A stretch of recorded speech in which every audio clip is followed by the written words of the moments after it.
Hello everyone, welcome back to my channel Love for Journalism or Love for Journalism with Sonia Mani. রবিবার ঠিক রাত 9টা আর সঙ্গে তোমরা।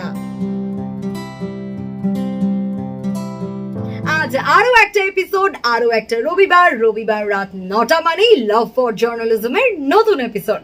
আজ আরো একটা টিপস অ্যান্ড ট্রিক্স শেয়ার করার পালা। এই টিপস অ্যান্ড ট্রিক্সটাও খুব ইম্পর্টেন্ট। কেন এই কথা বলছি?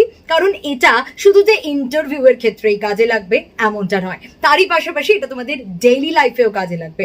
ইনফ্যাক্ট আমি যে টিপস অ্যান্ড ট্রিক্স গুলো শেয়ার করছি এগুলো তোমরা অবশ্যই ডেইলি লাইফেও ট্রাই করতেই পারো, না করার কিছুই নেই। অফিসেও অলওয়েজ ট্রাই করতেই পারো। আজকের টিপসটাও খুব ইম্পর্টেন্ট, কিন্তু তার আগে বলি তোমাদের যে এই সিরিজটা এতটা ভালো লাগছে তার জন্য থ্যাংক ইউ সো মাচ। এইভাবেই কিন্তু পাশে থাকতে হবে লাভ ফর জার্নালিজমের। তোমাদের মনের কোয়েশ্চেনগুলো অবশ্যই তোমরা করবে।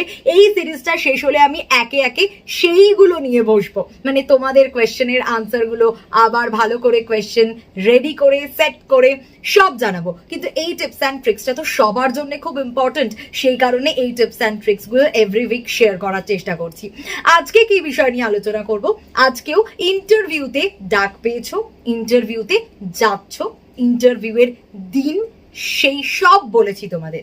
এবার একেবারে ইন্টারভিউয়ারের সামনে কিভাবে নিজেকে প্রেজেন্ট করবে, খুব বড় একটা বিষয়। তো প্রথম যেটা মাথায় রাখতে হবে, আসলে খুব বড় বিষয় নয়, আমরা বড় করে ভাবি তাই বড় বিষয় হয়ে যায়। এই বিষয়টাকে যদি আমরা খুব সুন্দর করে ভাবতে পারি, মিষ্টি করে ভাবতে পারি, ঠান্ডা মাথায় ভাবতে পারি, তাহলে কিন্তু বিষয়টা অনেকটা সহজ হয়ে যাবে। এখানে আবার এই বিষয়টা খুব লাইটলি নয়, নিজেকে বোঝাতে হবে। প্রথম হচ্ছে, যে কাজগুলো আমাদের পক্ষে করাটা খুব সহজ, আমরা যদি সেই কাজগুলো করি তাহলে কিন্তু আর কোনো সমস্যা হয় না, তাই তো? মানে আমাদেরকে কিছু আলাদা করে করতে হবে না, আলাদা করে কোনো এক্সট্রা এফর্ট দিতে হবে না। আমরা সবসময় তো এটাই খুঁজি, তাই কিনা বলো? তো এইগুলো হচ্ছে সেই টিপস অ্যান্ড ট্রিক্স যেখানে আমাদের আলাদা করে কোনো এফর্ট দিতে হবে না। একদম আমাদের আলাদা এফর্টের কোনো প্রয়োজন নেই। আমরা হাসাহাসি করি তো বন্ধুদের মাঝখানে, হাসাহাসি করি বাড়িতে, বা আমরা নিজের মনে অনেক সময় হাসি। সেই হাসি আর এখানকার হাসির মধ্যে তফাৎ আছে, কিন্তু হাসতে হবে। You have to smile, smiling face. এই স্মাইলিং ফেসটা খুব ইম্পর্টেন্ট হয়ে যায় ইন্টারভিউ এর ক্ষেত্রে। তবে হ্যাঁ, অবশ্যই জায়গা বুঝে, কোয়েশ্চেন বুঝে, কিন্তু অলওয়েজ তুমি নিশ্চয়ই বলবে যে সবসময় হাসি মুখে থাকতে বলছেন, কিভাবে সম্ভব দিদি? অলওয়েজ হাসি মুখে কিভাবে থাকবো? একটা মানুষ কিভাবে থাকতে পারে? না, অলওয়েজ হাসি মুখে মানে কি বা হা হা হো হো এরম করে হাসা না, মানে একটা সুন্দর স্নিগ্ধ একটা হাসি, মানে যেটা প্রয়োজন। এরকম একটা মৃদু হাসিও কিন্তু অনেকটা কাজ করে, নিজের মধ্যে পজিটিভিটি বাড়ায়, উল্টো দিকের মানুষটার মধ্যেও কিন্তু পজিটিভিটি বাড়ায়। আজকে তুমি যদি ইন্টারভিউতে গিয়ে খুব গোমরা মুখে থাকো বা এরকম থাকো,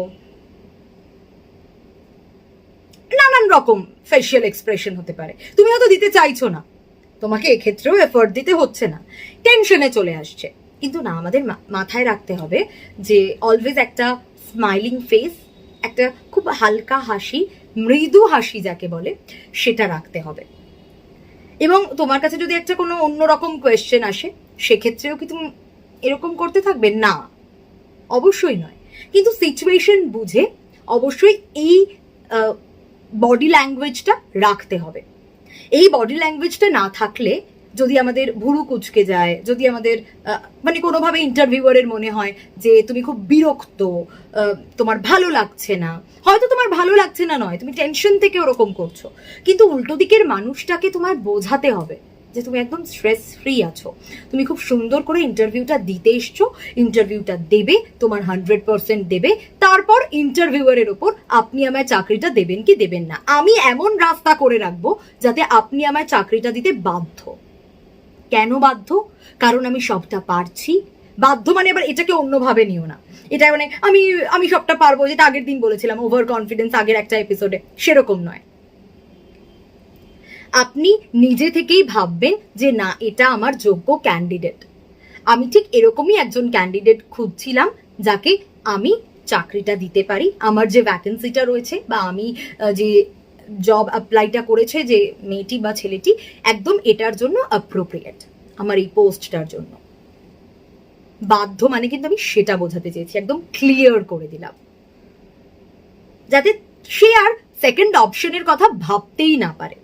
যদি 10 জন আসে, 10 জনের মধ্যে তুমি সেই একজনটা হয়ে উঠবে, যে একজনটা দরকার। যদি একটাই পোস্ট থাকে, সবসময় এটা না ভেবে যাবে যে পোস্ট ধরো একটাই, আমাকে পেতেই হবে। 100 জন থাকলেও আমাকে ওই একজন হয়ে উঠতে হবে।